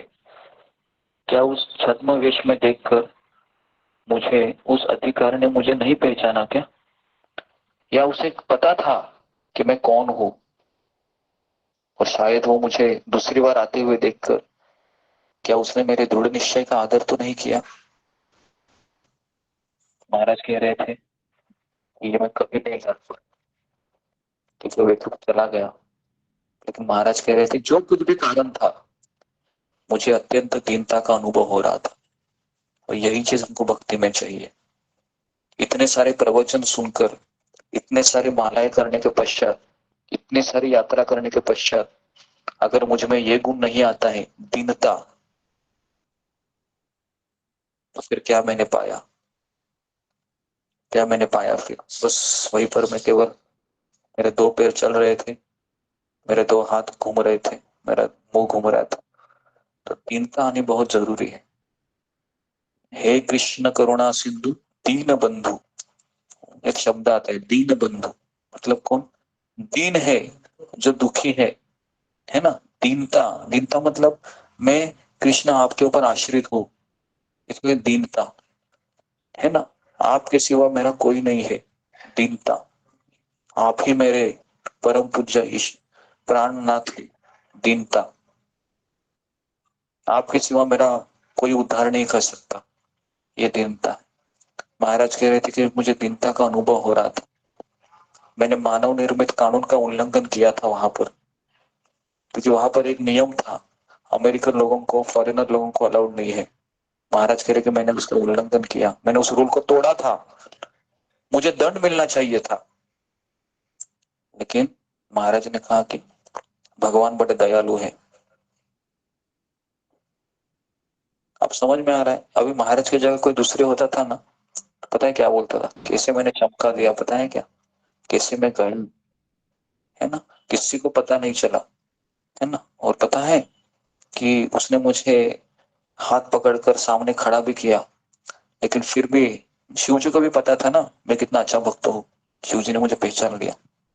तो इस तरीके से हम कुछ बात कर सकते, लेकिन महाराज यहाँ पर कह रहे हैं कि मैंने तो उल्लंघन किया था कानून का, मुझे दंड मिलना चाहिए था, लेकिन भगवान कितने दयालु है, उसने तो मजा, है ना, उसने मुझे, मेरा सत्कार किया भगवान ने। वेदी के समक्ष में खड़ा था, अपने भस्मांकित शरीर और मेरे मलमेटे वस्त्रों और बेहतर भी बिखरी हुई चटाओं पर रेशमी वस्त्र और फूलों को धारण किए मैंने, है ना, धारण किया था महाराज के लिए। और मेरे आंसुओं ने भरती अपनी आंखों को कसकर भींच लिया।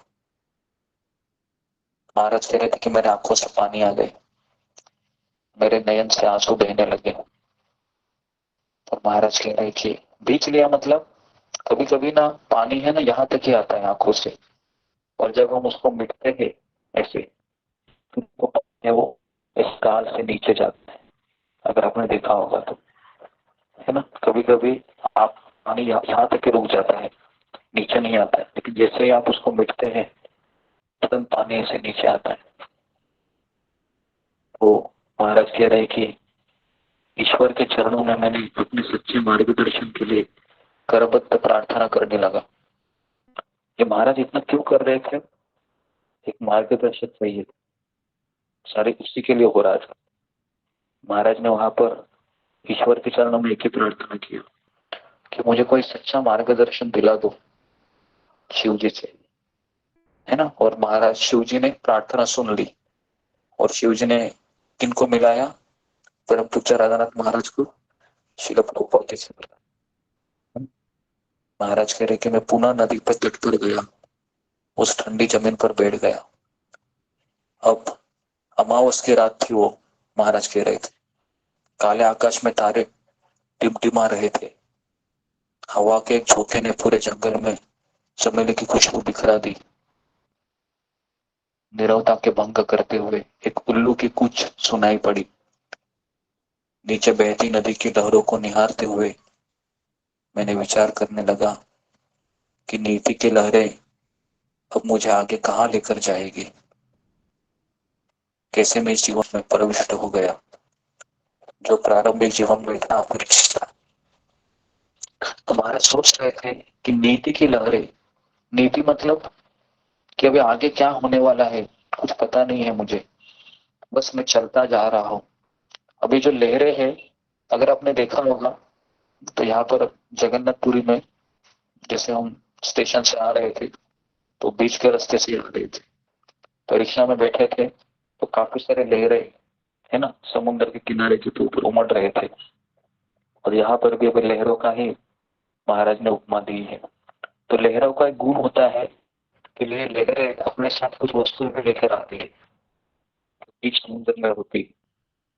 और महाराज यहाँ पर यही सोच रहे थे कि नीति की लहरें अभी मुझे कहाँ लेकर जाएगी, क्योंकि मैं ये लहरें ही तो मुझे किनारे के लिए आ जाती है। कैसे मैं जीवन में प्रविष्ट हो जाऊंगा जो मेरे शुरुआत के जीवन से इतना परिचित था, क्योंकि मेरा प्रारंभिक जीवन तो अलग ही था। मैं शिकागो में पला था, अमेरिका में, लेकिन ये जीवन में देख रहा हूँ ये बहुत अपरिचित था मेरे लिए, किंतु मेरे आत्मा के लिए ये बहुत परिचित था, क्योंकि ये आत्मा और परमात्मा का मिलन होने जा रहा था। तो इस तरीके से है ना, ये सुंदर कथा है ये, जो पशुपतिनाथ को महाराज का जो इंसिडेंस था ये। महाराज कह रहे कि जितने भी इस किताब में स्टोरिया है, महाराज कह रहे कि ये इंसिडेंस था, इस इंसिडेंस में ही आगे, क्योंकि पशुपतिनाथ के बाद महाराज सीधा प्रभुपाद जी से ही मिलते हैं। हाँ? तो महाराज का भी यही था कि शिव जी ने ही महाराज को, क्योंकि महाराज है वो बुद्ध धर्म, मुसलमान, बौद्ध, उसके बाद सिख, सारे धर्मों का अभ्यास पढ़ाई करते उसके बाद प्रभुपाद जी से मिले। तो उसके लिए मुझे भी ये चुनना बहुत आसान हुआ कि हमारे जो गुरु महाराज है, परम पूज्य राधानाथ साहब महाराज, उन्होंने सारे धर्मों का अभ्यास किया है, और सारे धर्मों का अभ्यास करने के बाद उन्होंने फैसला लिया कि सही भक्ति क्या है। सही भक्ति है कि प्रभुपाद जी ने, जो उनके गुरु ने उनको आदेश दिए थे, उनका पालन करना। तो इसके लिए और कोई मन में विचार ही नहीं है हमारे, क्योंकि हमने तो कहीं कुरान पढ़ी नहीं है, बाइबल पढ़ी नहीं है ना, हमने कोई सिख धर्म है ना वो उनका कोई किताब पढ़ा है। लेकिन महाराज कह रहे कि मैंने सब ये कर करके भी प्रभुपाद जी से मिला। तो इसके लिए मैं हमेशा यही सोचता हूँ कि हमारे गुरु महाराज ने सारे धर्मों का अभ्यास करने के पश्चात देना पड़ा है, तो मुझे पढ़ने की कोई आवश्यकता है नहीं, है ना। तो इसलिए यहाँ पर हम देखते हैं कि ये जो किताब है अनोखा सफर, इसका आज हमने बिगिनिंग किया है ना। तो हम केवल हफ्ते में 2 दिन ही इस किताब को लेंगे, और हमारे है ना परम पूज्य राधानाथ साहब महाराज को हमेशा याद करते रहेंगे। बेसिकली उनको याद करने के लिए सबसे अच्छा है कि उन्होंने लिखे हुए शब्दों को हम बार बार मंथन करते रहेंगे। तो मैं यहाँ पर रुकता हूँ, हमारा क्लास का समय 1 घंटे का ही था। ओके, तो अभी मैं कुछ 2 प्रश्न में पूछता हूँ कि आज की जो कथा है उसमें हमने कितने लेसन हम प्राप्त कर सकते हैं। जी, कौन मुझे बताएगा कितने लेसन हम प्राप्त कर सकते इस प्रसंग से, क्योंकि केवल स्टोरी पढ़ के फायदा नहीं है, मैं अपने जीवन में इससे क्या सीख रहा हूँ। जी ओके,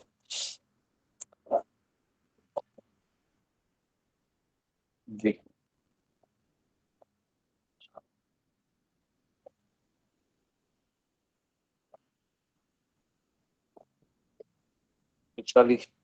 तक। हरे कृष्ण गुरु जी, पंचांग प्रणाम। सभी भक्तों के चरणों में मेरा पंचांग प्रणाम। गुरु जी मेरे यहाँ 2 लेसन दिए हैं। पहला तो भक्ति मार्ग में हमें समय की प्रतीक्षा करनी चाहिए। मतलब हमारा अभी जो समय चल रहा है बाद में वो बदल भी सकता है। और एक सीखा है कि हम रोज 16 माला भी करते हैं, इतना सारा सुनते भी है, और मगर हम में दीनता नहीं आती तो वो किसी काम का नहीं है। हरे कृष्ण। ओके, तो कितने गुण कहे इन्होंने 2 गे। ओके, उसके बाद शिखा दुबे माता जी।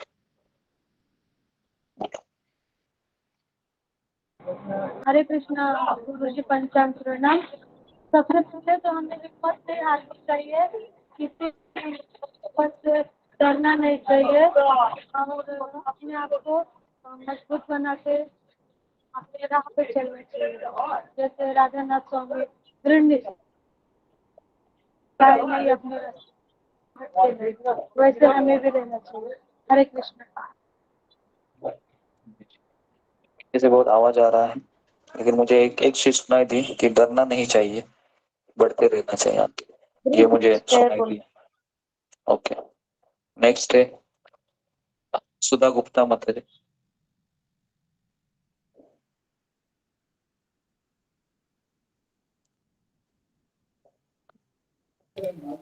हरे कृष्णा गुरु जी, पंचांग प्रणाम। सभी भक्तों को पंचांग प्रणाम।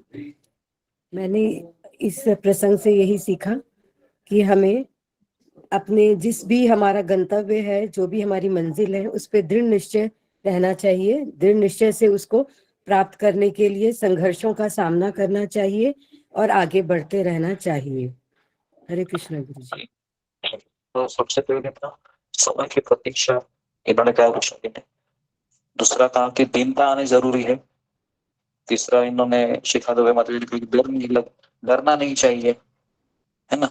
और चौथा सुधा गुप्ता माता जी ने क्या कहा, दृढ़ निश्चय होना चाहिए। तो 4 लेसन हो गए। ओके, इसके अतिरिक्त हम और लेसन इसमें स्टोरी में खोजेंगे। इसके अलावा लेसन के लिए अपनी बात को नेक्स्ट कीजिए। इसके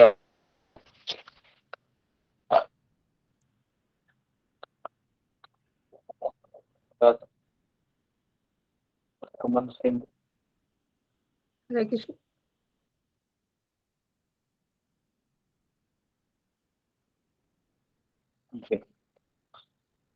गुरु जी, मेरा नाम लेकर सुनाई नहीं दिया मुझे।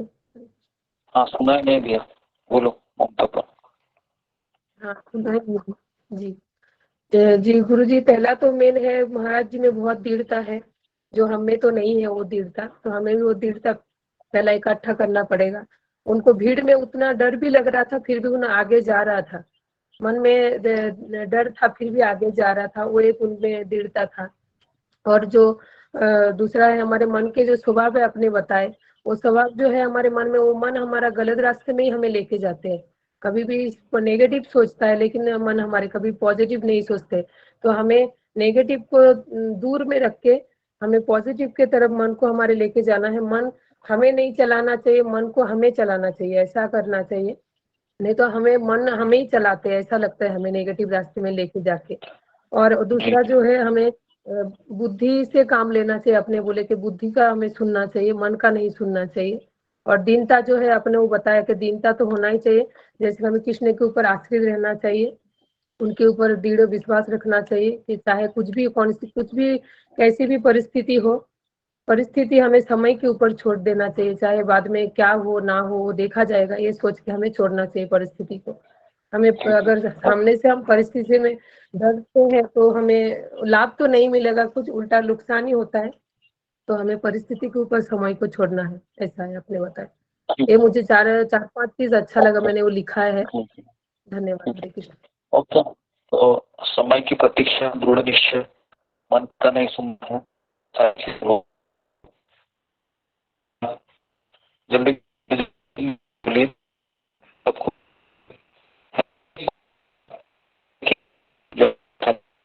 है ना। इसको गुण है, कम से कम 20 गुण, 15 से 20 गुण तो इसमें से निकलने चाहिए। हाँ, इसको हाँ हाँ हाँ हाँ। ठीक, उसके बाद जुम्मा गोराई। हरे कृष्णा गुरु जी, पंचांग प्रणाम। सभी को मेरे पंचांग प्रणाम। जैसे माता जियों ने बोले वो तो है ही, लेकिन मुझे जो अच्छा लगा वो लोग तो जो कहे वो तो है ही। मैं मेरे अंदर जो समझ आए मैं बोल रही हूँ कि हम माला करते गुरु के ऊपर आश्रित है। हमें लगता है कि हम आश्रित है, लेकिन हम पूरी तरह आश्रित नहीं है।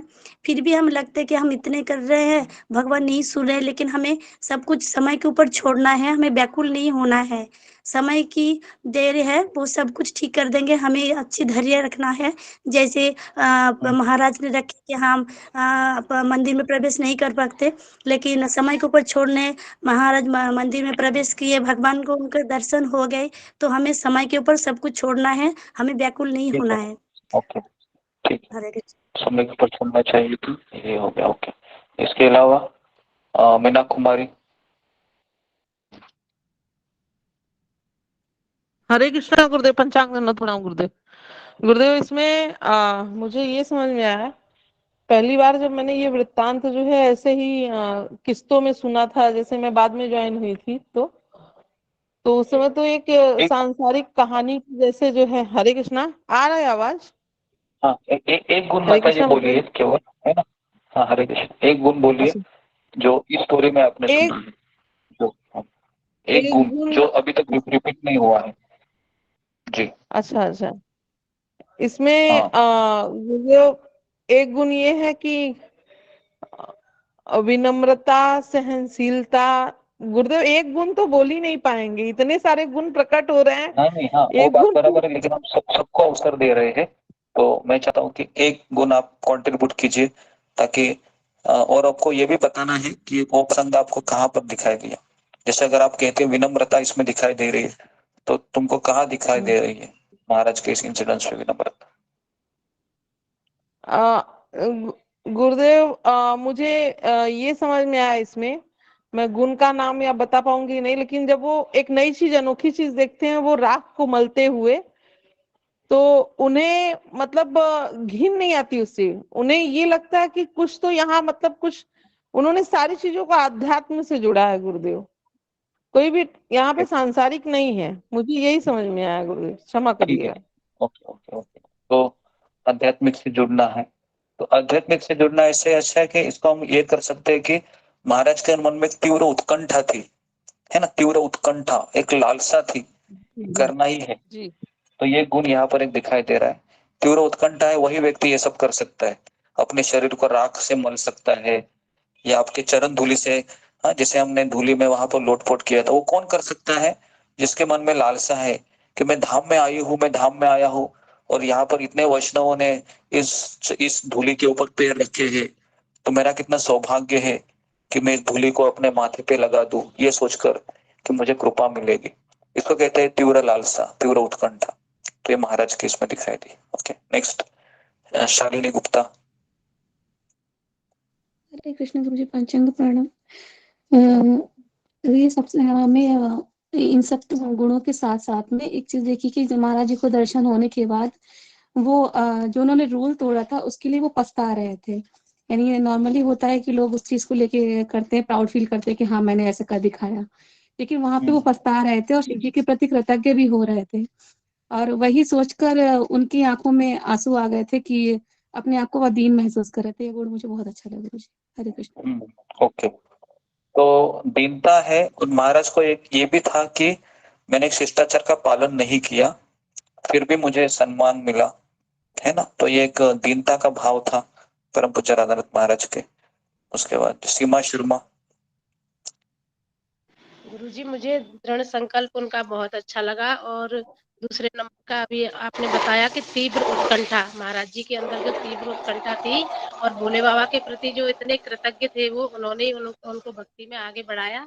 और तीसरी बात अभी आपने बताई थी कि उन्होंने कहा कि गीता भागवत से भी ज्यादा जरूरी है गुरु की आज्ञा का पालन करना, तो ये मुझे उनका सबसे अच्छा लगा। जी, ओके, नेक्स्ट रूबी कुमारी। हरे कृष्णा गुरु जी, पंचांग प्रणाम। सभी भक्तों को पंचांग प्रणाम। गुरु जी, मुझे इसमें ये ज्यादा अच्छा लगा जब आपने बताया था कि जब महाराज जी, जब उनको कृपा मिलती है शिव की ये पशुपात में, तो उनको अहंकार नहीं आता है। तो मैंने इसको रिलेट किया, जैसे कि हमारे यहाँ जब हम कुछ बोलते हैं हमारे सत्संग में या कुछ, तो तब हमारे सब तारीफ करते हैं, प्रसिद्धता देते हैं कि हाँ बहुत अच्छा बोला आपने ये वे। तो हमें कहीं ना कहीं बस जीव थोड़ा सा हमारे अंदर आ जाता है वह अहंकार। तो हमें उस वक्त ये चेतना रखनी चाहिए कि हमारे अंदर में जो चेतना अहंकार का नहीं आना चाहिए, वह कृपा के रूप में हम ले सके। मैंने उसको इस तरह रिलेट किया, यही समझा गुरु जी। हरे कृष्ण। ओके, तो कृपा के रूप में लिया परम पूज्य राधानाथ महाराज ने, जो भी उनके साथ उनको मान सम्मान मिला, तो ये भी अच्छा है कि मान सम्मान मिलने के बाद वो कृपा के रूप में लेना, ये बहुत अच्छा है, ना कि मैं कोई स्पेशल हूँ इस भावना से लेना। ओके, भरत पटेल। हरे कृष्ण प्रणाम प्रभु जी, सभी भक्तों को दंडवत प्रणाम, सभी माताओं को दंडवत प्रणाम। प्रभु जी, मैंने प्रभु गुरुदेव के ये दृढ़ इच्छा शक्ति और सहनशीलता से मैंने सीखा प्रभु जी कि कितनी भी भक्ति में बाधाएं आए, हमें दृढ़ प्रतिज्ञ होकर के और सहनशील होकर के समय की प्रतीक्षा करनी रहेगी। फिर जब मंदिर में प्रवेश किए, जब हाँ जी गुरुदेव, और जब सिपाही ने, पुलिस ने उसके हाथ को पकड़ा था, तो गुरुदेव को लगा कि जैसे हमको अब ले जा करके हमको जेल में डाल देगा, हमारी पिटाई करा देगा। मतलब गुरुदेव इतने सहनशील और दृढ़ मतलब सहन किए, अपना इच्छा शक्ति को अपने दबाए रखा, मतलब एकदम दृढ़ प्रतिज्ञ हो गए थे, हमको जो भी होना है सहन करना है। और समय की वेट किए, प्रतीक्षा किए, और अंत में उनको जो है भगवान का दर्शन हुआ। गुरुदेव हरे कृष्ण प्रभु, बस मुझे इतना ही करना सीखना है, हरे कृष्ण। ओके, उसके बाद मीनाक्षी रावत। हरे कृष्णा गुरुजी, पंचांग प्रणाम सभी भक्तों को, पंचांग प्रणाम। गुरुजी वैसे तो बहुत सारे गुण है महाराज जी में, लेकिन मुझे दीनता वाला बहुत अच्छा लगा, क्योंकि उनको अलाउड नहीं था वहाँ को मंदिर में, और वो गए थे और उनको सम्मान भी मिला था, तो उनको खुद में दीनता आ रही थी।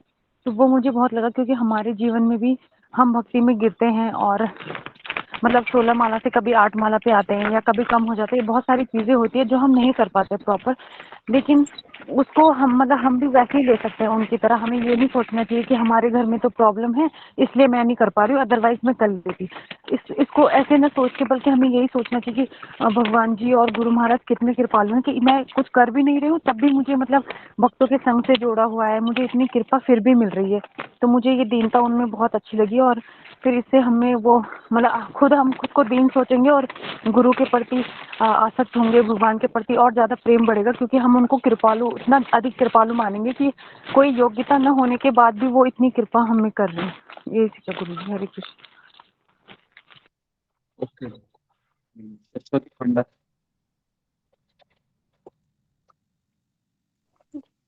हरे कृष्ण गुरु जी, पंचांग प्रणाम। हाँ, सारे भक्तों ने तो कुछ कुछ बोला है, तो रेस्ट है कि मैं सीखा कि भगवान बहुत दयालु होते हैं। अगर हम उनके पास रहना चाहते हैं, उनकी कृपा प्राप्त करना चाहते हैं, तो वो हमारी बहुत परीक्षा लेते हैं, और बाद में हमारी धैर्य की परीक्षा लेते हैं, उसके बाद हमें कृपा प्राप्त होती है। धन्यवाद। हरे कृष्ण। प्रवीण प्रभु। हरे कृष्णा गुरुजी, दंडवत प्रणाम सभी भक्तों को, दंडवत प्रणाम। गुरुजी वैसे तो इसमें बहुत सारे लेसन है सीखने के लिए, लेकिन जो मैं इसमें समझ पा रहा हूँ कि भक्ति मार्ग में आगे बढ़ने के लिए हमें साधु और भक्तों का संग होना बहुत आवश्यक है। जिस प्रकार से राधानाथ स्वामी महाराज मंदिर में एंट्री नहीं कर पाए थे क्योंकि उनको बाहर निकाल दिया गया था, तो वो सिर्फ साधुओं की सहायता से ही अंदर जा पाए। मैं मतलब यही बताना चाहता हूँ गुरुजी, साधुओं के मार्गदर्शन और उनके साथ के बिना हम भक्ति मार्ग में आगे नहीं बढ़ सकते हैं।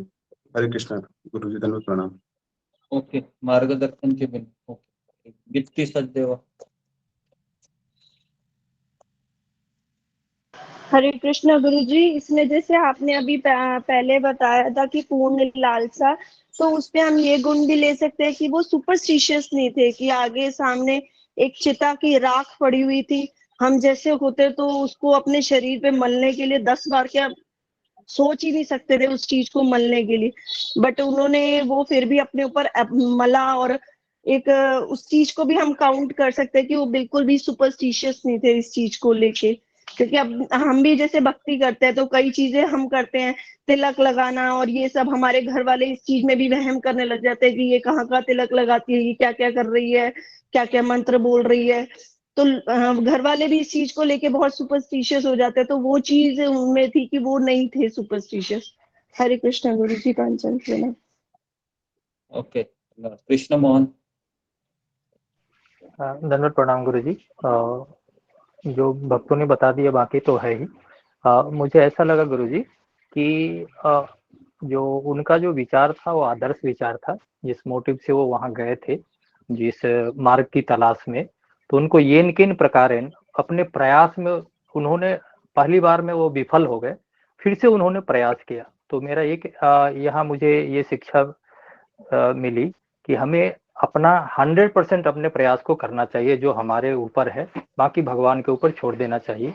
और जैसा इनके उसमें बताया कि वो अगर हमारा प्रयास कर्म अगर हमारा 100% करेंगे, कर्मण्यवाधिकारस्ते मा फलेषु कदाचन, जो आपने सिखाया था मंत्र में, तो कर्म अगर हमारा 100% है तो फल की चिंता नहीं करनी चाहिए, हमारे प्रयास को हमेशा जारी रखना चाहिए, तो सफलता मिलती है।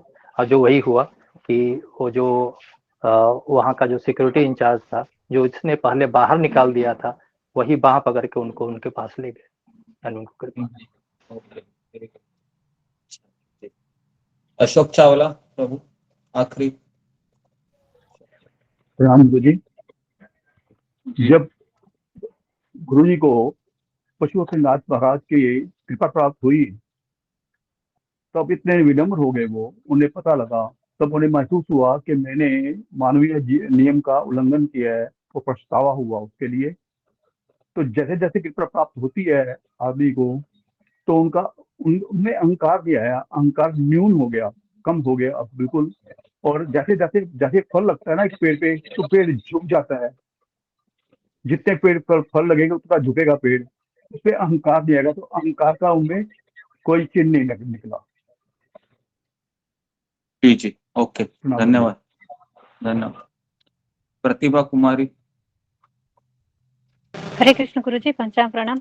गुरुजी, मुझको ऐसा लगता है जैसे कि जब राधानाथ स्वामी महाराज इतना उनके अंदर की भगवान को दर्शन करने की, मतलब महादेव जी को दर्शन करने की इतनी उत्कंठा जागी थी, तो ये देखकर महादेव भी खुद भक्त के ऊपर अपनी कृपा दिखाते हैं और उसको हर तरफ से सहायता करते हैं कि ये मेरे दर्शन को या फिर मेरी कृपा प्राप्त करने के लिए बहुत उत्कंठा दिखा रहे। तो इसलिए मेरा यह कहना है कि भगवान भी उसकी सहायता करते हैं। जी जी, ओके। नेहा तिवारी। हरे कृष्णा गुरुजी, पंचांग प्रणाम। गुरुजी, मुझे ये मतलब बाकी सब जो भक्तों ने बताया वो भी मेरे मन में आया था, लेकिन एक पॉइंट जो है वो आपने बताया कि अगर हमारे ऊपर कृपा होती है तो हमको लगता है कि देखा मैंने कैसा चकमा दिया, मैंने कैसे गया, या फिर क्या बोलते हैं शिव जी ने मुझे पहचान लिया, ये वाला जो अहंकार आ जाता है उसके वो उसमें अहंकार बिल्कुल ना आके उनको और ज्यादा विनम्रता में डूब गए। ये वाला गुण मुझे भी बहुत मतलब अच्छा लगा। Krishna Guru ji, okay, very good. Okay, next आखिरी विशाली।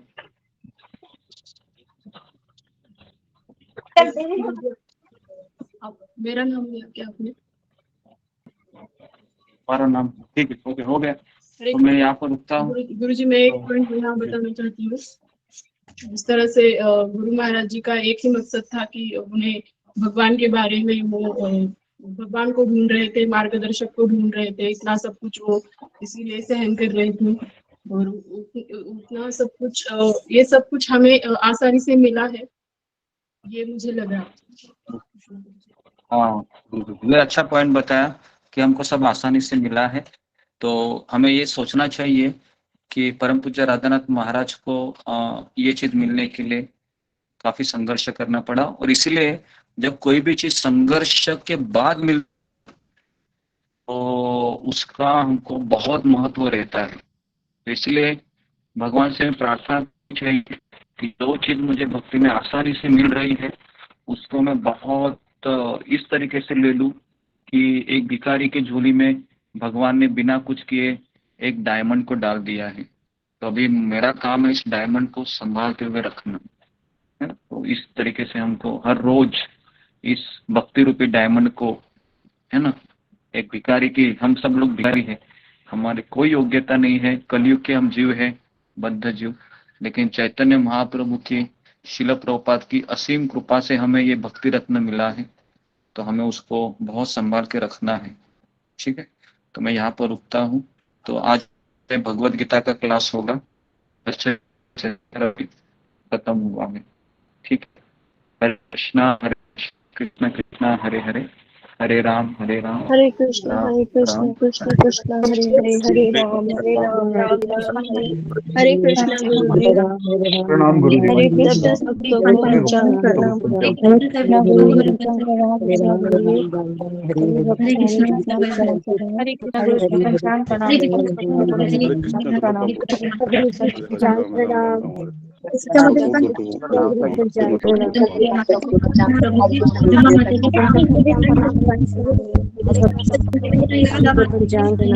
जी पंचांग प्रणाम। हरे कृष्ण रुशाली माता जी पंचांग प्रणाम।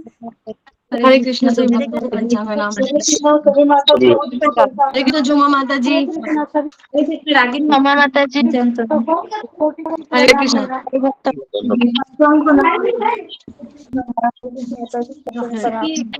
कृष्ण शिवा माता जी पंचांग प्रणाम। हरे कृष्ण शिवा माता जी प्रणाम प्रणाम। हरे कृष्ण शिवा माता जी हरे कृष्ण माता जी पंचांग प्रणाम। हरे कृष्ण दशहरा माता जी का पंचांग हरे कृष्ण सभी भक्तों पंचांग हरे कृष्ण यशोदा माता जी पंचांग प्रणाम। मामुनी माता जी आपको पंचांग प्रणाम। हरे कृष्णा सभी को पंचांग प्रणाम। माता जी आप क्या कह रहे थे, डॉक्टर ने आपको क्या कहा? माता जी डॉक्टर ने ये बोला है कि गर्दन की नस में समस्या है और कमर की नस में भी है, तो ये गले में